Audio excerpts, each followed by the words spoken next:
देखिए sir, relation function के कुछ और क्वेश्चन करा रहा हूँ मैं, ठीक है।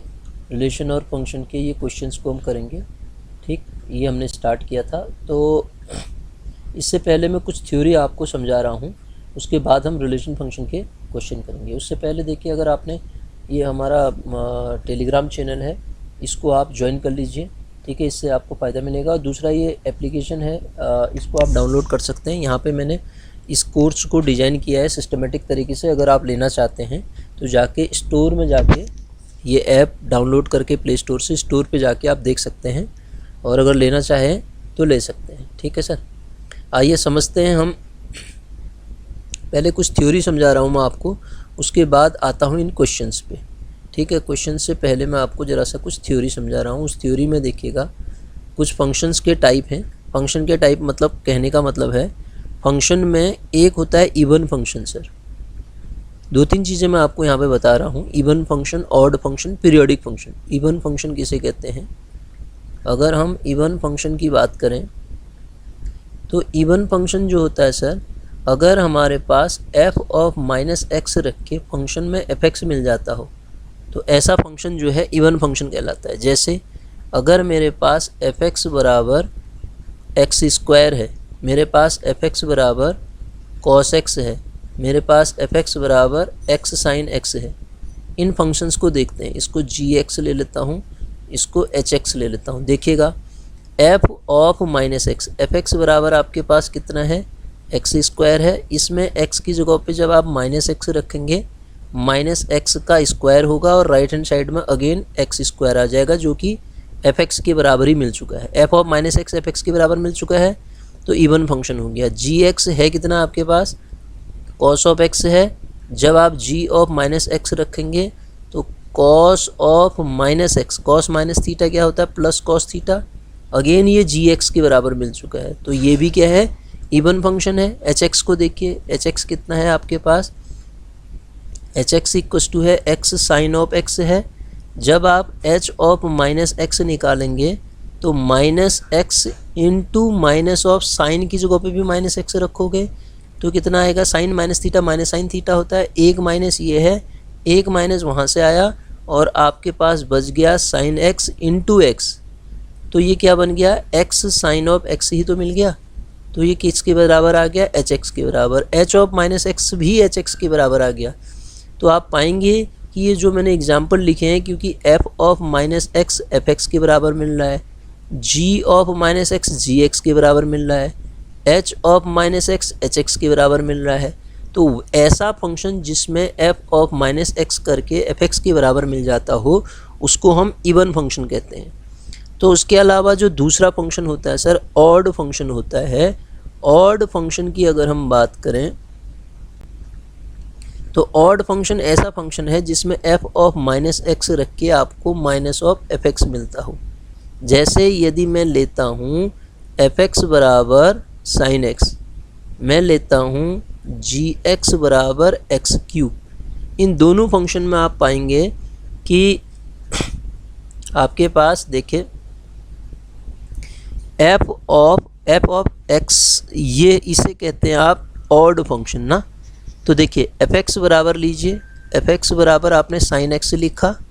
यहाँ पे जब आप एफ ऑफ माइनस एक्स रखेंगे तो साइन ऑफ माइनस एक्स आएगा, तो ये बाहर आके माइनस साइन एक्स हो जाएगा। तो ये किसके बराबर आ गया sir? Minus of F x के बराबर आ गया। अगर F of minus F x के बराबर आ जाता है तो उसको हम क्या कह देते हैं? ऑड फंक्शन कह देते हैं, ठीक है। इस बात का आपको ध्यान रखना पड़ेगा,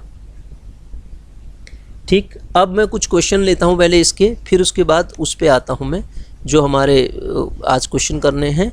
उससे पहले मैं ऑड और इवन फंक्शन के एग्ज़ाम में जो क्वेश्चन पूछे जाते हैं किस तरीके से बनते हैं, फिर बाद में हम उसके क्वेश्चन भी करेंगे। देखिए मैं कुछ क्वेश्चन ले रहा हूं, जैसे एफ एक्स बराबर, पहले चेक करते हैं हम, एफ एक्स बराबर under root of 1 plus x square है, 1 प्लस एक्स स्क्वायर है। अगला है under root of 1 minus x plus x square है, ठीक है। ये फंक्शन दिया है सर, ठीक है। पहले इसी को देख लेते हैं, क्वेश्चन फर्स्ट ले लेते हैं।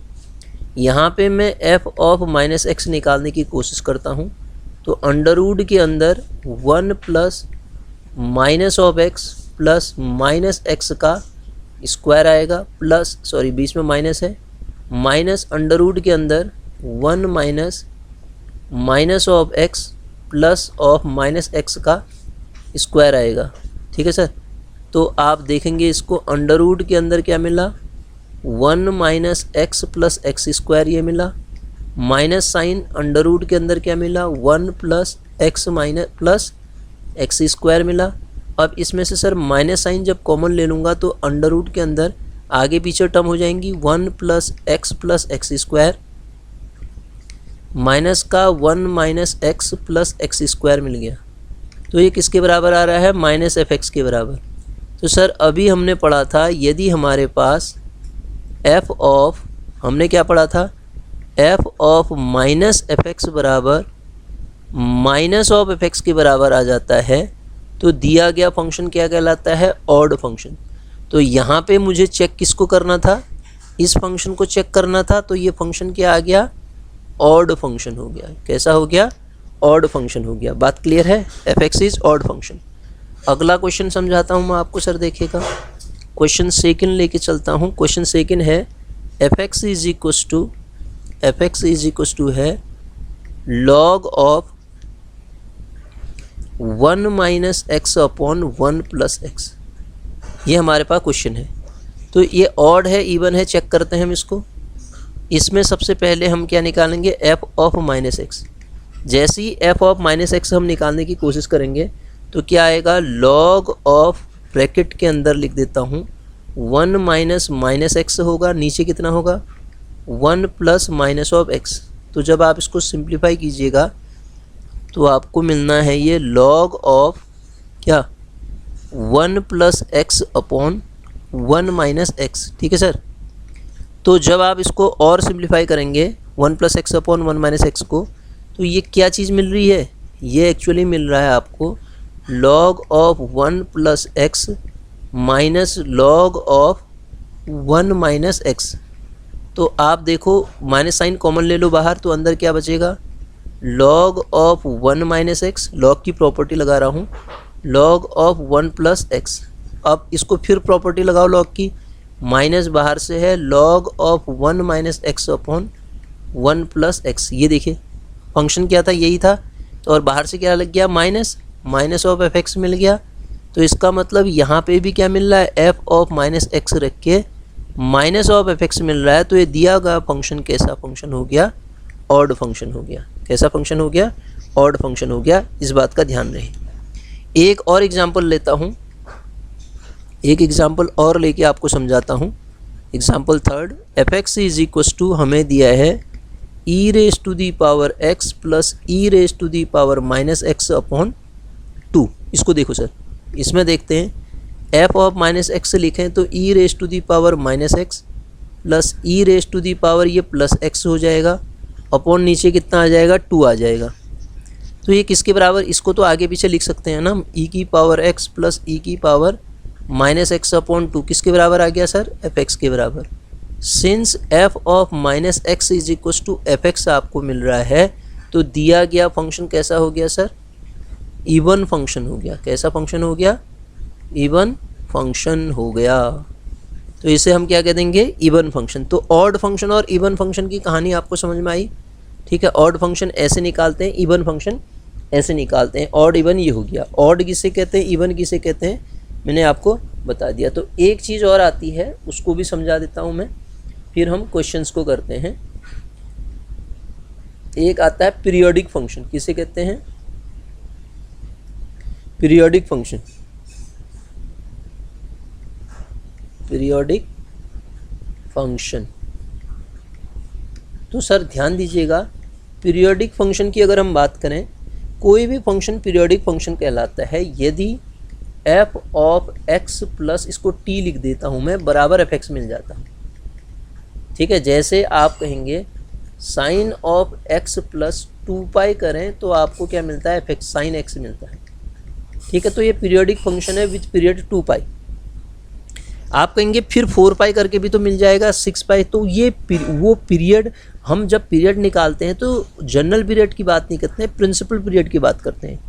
ठीक है। एक बार में जो आ गया वो प्रिंसिपल पीरियड कहलाता है, मतलब f x plus t is equal to इतना, तो वो फंक्शन पीरियोडिक कहलाता है। जैसे साइन फंक्शन हो गया, साइन फंक्शन हो गया और कॉस फंक्शन हो गया, ये पीरियोडिक फंक्शन होते हैं विथ पीरियड 2 पाई। इसी प्रकार टेन फंक्शन की बात करें तो 10 का पीरियड जो होता है पाई होता है सर, ठीक है। तो ये पीरियोडिक फंक्शन की डेफिनेशन है, इसको हम अगले लेक्चर में लेंगे। अभी अब जो क्वेश्चन करने हैं हमें, उन क्वेश्चंस को सॉल्व करते हैं। देखिएगा क्वेश्चन क्या है हमारे, देखिए पहला क्वेश्चन है, पहला रिलेशन के क्वेश्चन ले रखे मैंने इसमें। ये रिलेशन कैसा है इसको पढ़ते हैं। देखिएगा, the relation less than on the set of natural number. Natural number के सेट में लेस देन वाला रिलेशन निम्न में से कौन होगा? वो सिमेट्रिक होगा, वो ओनली ट्रांजिटिव होगा, वो ओनली इक्विवेलेंस होगा। सर एक बात को समझिए, आपको रिलेशन दिया है लेस देन का, तो कोई भी नंबर अगर ये सिमेट्रिक है तो सिमेट्रिक में क्या होता है, ए रिलेटेड टू ए होता है ना, उसे हम सिमेट्रिक कहते हैं। अब आप बताइए नेचुरल नंबर के अंदर कोई नेचुरल नंबर ए लिया, दूसरा नंबर बी लिया, रिफ्लेक्सिव होने के लिए ए रिलेटेड टू ए होना चाहिए। तो क्या कोई 2 नेचुरल नंबर 2 से लेस देन हो सकता है? तो कतई नहीं हो जाएगा। ये रिफ्लेक्सिव तो नहीं हो सकता सर, ये जो रिलेशन है रिफ्लेक्सिव तो नहीं हो सकता, ठीक है। और दूसरा, यदि 2 लेस देन 3 है तो क्या 3 लेस देन 2 भी हो सकता है?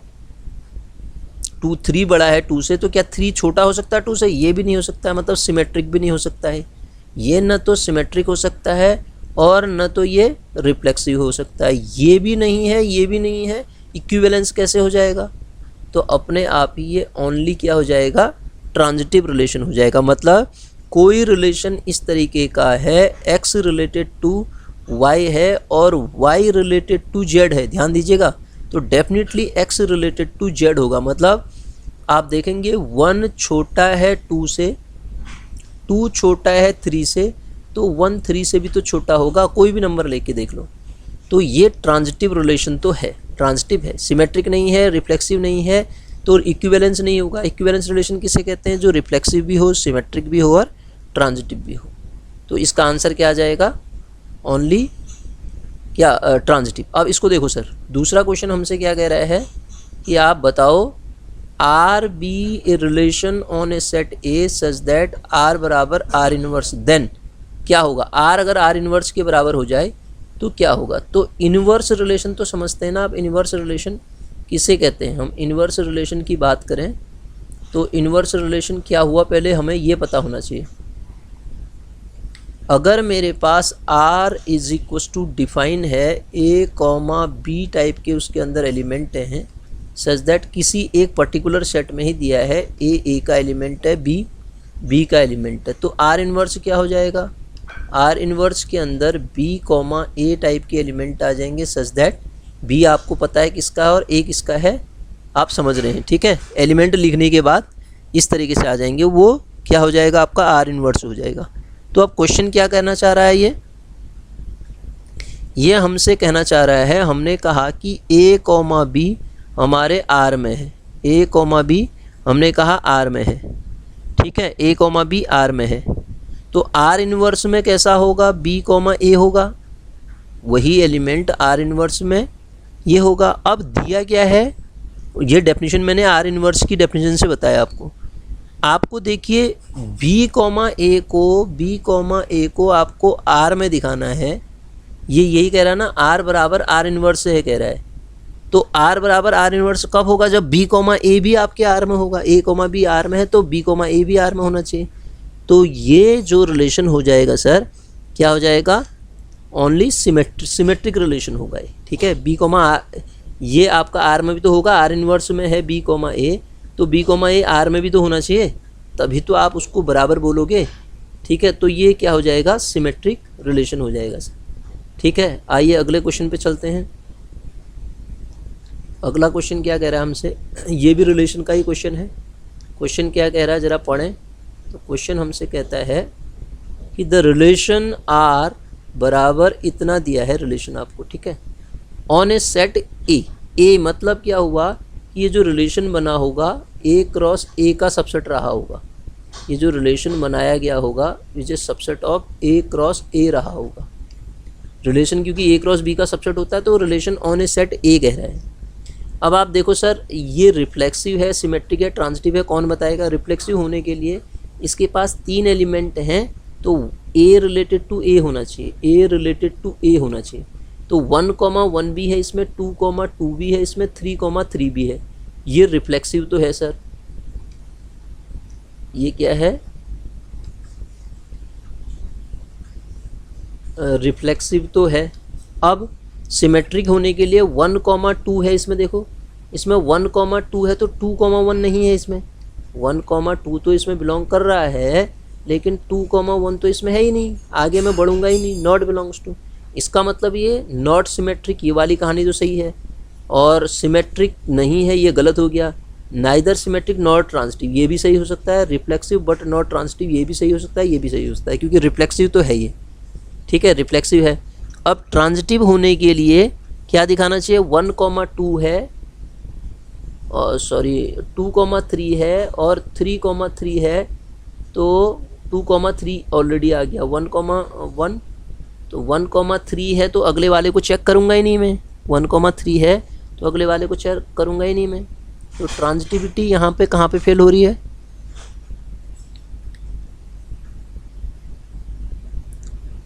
ठीक है, ट्रांजिटिव भी है फिर ये रिलेशन तो हमारा, ये रिलेशन तो रिफ्लेक्सिव बट नॉट सिमेट्रिक, ये तो सही है, ये वाला ऑप्शन तो इसका करेक्ट है। रिफ्लेक्सिव बट नॉट ट्रांजिटिव, ये गलत है, ट्रांजिटिव भी है ये। उसके बाद neither symmetric nor transitive, sir ये ट्रांजिटिव है, ठीक है, ये ऑप्शन भी गलत हो गया, क्योंकि ट्रांजिटिव में कहीं पे फेल नहीं हो रहा है ना। ट्रांजिटिव होता किसे कहते हैं? ए कॉमा बी बिलोंग करे और बी कॉमा सी बिलोंग करे, तो ए कॉमा सी ने भी होना चाहिए।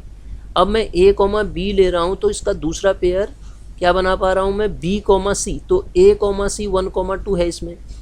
2,2 ले रहा हूँ, 2,3 ले रहा हूँ, तो 2,3 ऑलरेडी है, और अगला पेयर नहीं बन पा रहा है, तो ये ट्रांजिटिविटी को फेल नहीं कर रहा है। इसका मतलब रिलेशन आपका ट्रांजिटिव भी है, ठीक है। तो रिफ्लेक्सिव इन रिलेशन को, इनको पढ़ के आपको क्या अंदाजा आएगा? नॉट ट्रांजिटिव, जहाँ नॉर ट्रांजिटिव कह रहा है ये गलत हो जाएगा, एंड सिमेट्रिक नहीं है ये गलत हो जाएगा, नॉट ट्रांजिटिव कह रहा है ये गलत हो जाएगा, तो अपने आप ही ऑप्शन ए करेक्ट हो जाएगा उसका, ठीक है। अगला क्वेश्चन देखते हैं।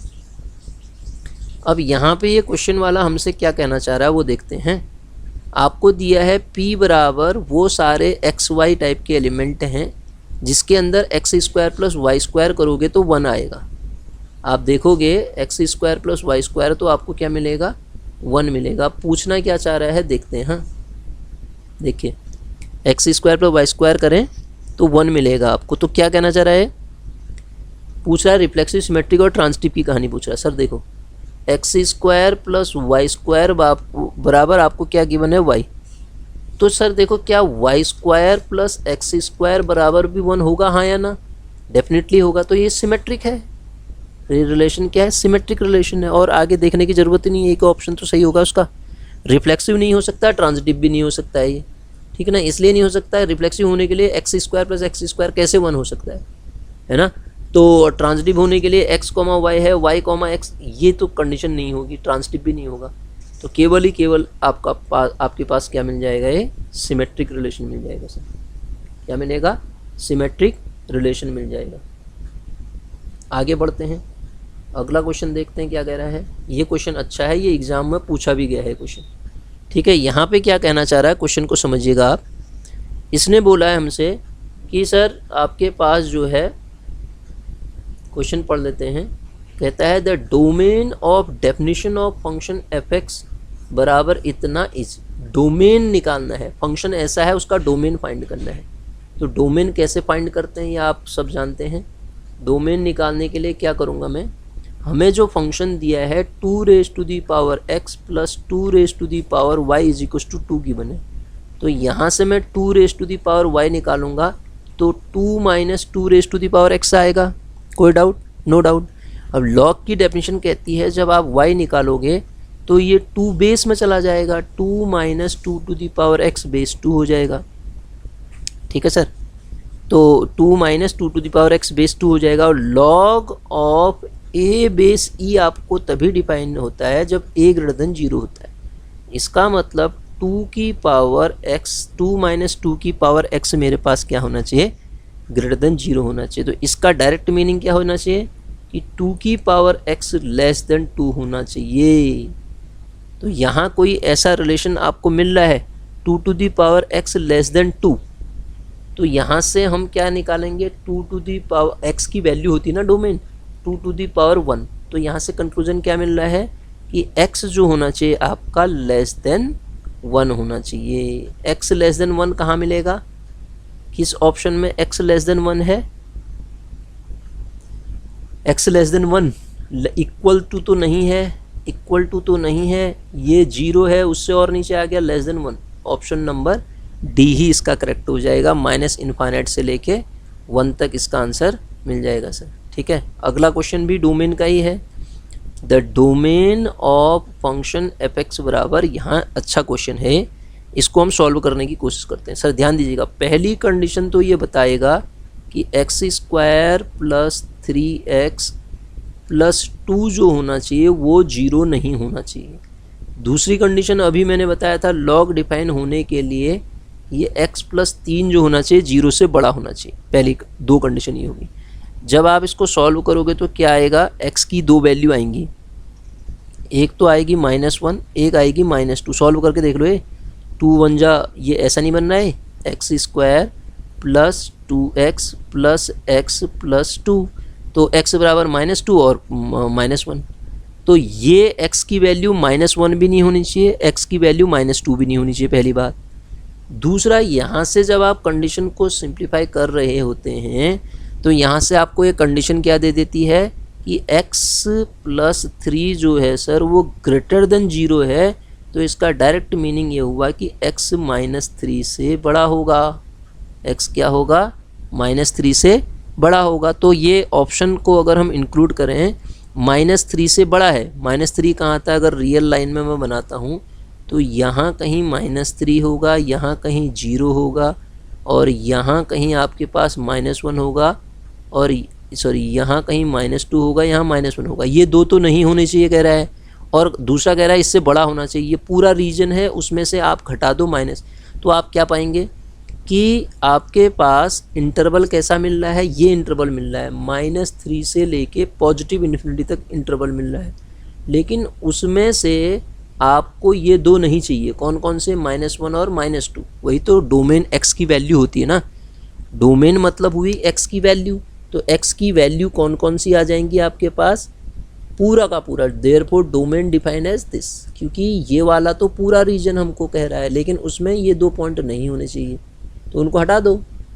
तो कौन सा ऑप्शन सही हो जाएगा, इसका डी ऑप्शन इसका करेक्ट ऑप्शन हो जाएगा, ये हमारा आंसर आ जाएगा सर। ठीक है, तो ऐसे डोमेन निकालने का तरीका होता है। आगे देखते हैं अगर कुछ क्वेश्चन हैं, नहीं तो यहीं पे इसको पूर्ण विराम करेंगे। नहीं है, इतने ही क्वेश्चन हैं, तो इतना करिए, उसके बाद अगले लेक्चर में अगले टॉपिक को लेके मिलते हैं आपको। ठीक है।